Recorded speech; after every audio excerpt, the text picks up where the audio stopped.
ಪ್ರೋಸೆಸ್ಸೇ ನಡೀತಾ ಇರ್ತದೆ. ಇದರಿಂದ ನಮ್ಮ ಡೆವಲಪ್ಮೆಂಟ್ ವರ್ಕ್ ಎಲ್ಲ ನಿಂತು ಹೋಗ್ತವೆ.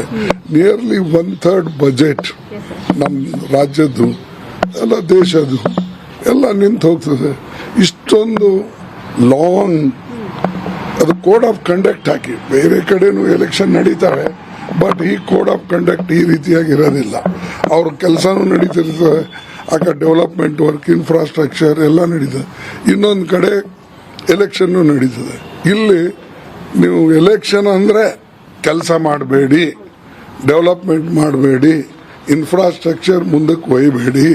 ಈಗ ಎಷ್ಟೋ ಸಲ ಮಕ್ಕಳಿಗೆ ಹಾಸ್ಟೆಲ್ದು ದುಡ್ಡು ಸಿಗೋದಿಲ್ಲ, ಸ್ಕಾಲರ್ಶಿಪ್ ಸಿಗೋದಿಲ್ಲ, ಅಂಗನವಾಡಿ ಟೀಚರ್ಸ್ಗಳಿಗೆ ಕೆಲವು ಕಡೆ ಕಾಂಟ್ರಾಕ್ಟ್ ಲೇಬರ್ಸ್ ಇರ್ತಾರೆ, ಅವ್ರಿಗೆ ದುಡ್ಡು ಸಿಗೋದಿಲ್ಲ.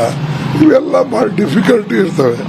ಬಟ್ ಅವರೇನು ಯಥಾ ಪ್ರಕಾರ ಮೊದಲ ಮೇದಾಗ ಮುಗಿಸ್ತಿದ್ರು. ಮೇ ಅಟ್ಲೀಸ್ಟ್ 3-4 ರಿಸಲ್ಟ್ ಬಂದಿದ್ರೆ ಭಾಳ ಜನರಿಗೆ ಉಪಕಾರ ಆಗೋದೈತೆ. ಬಟ್ ಅವ್ರು ಮಾಡೋದಿಲ್ಲ.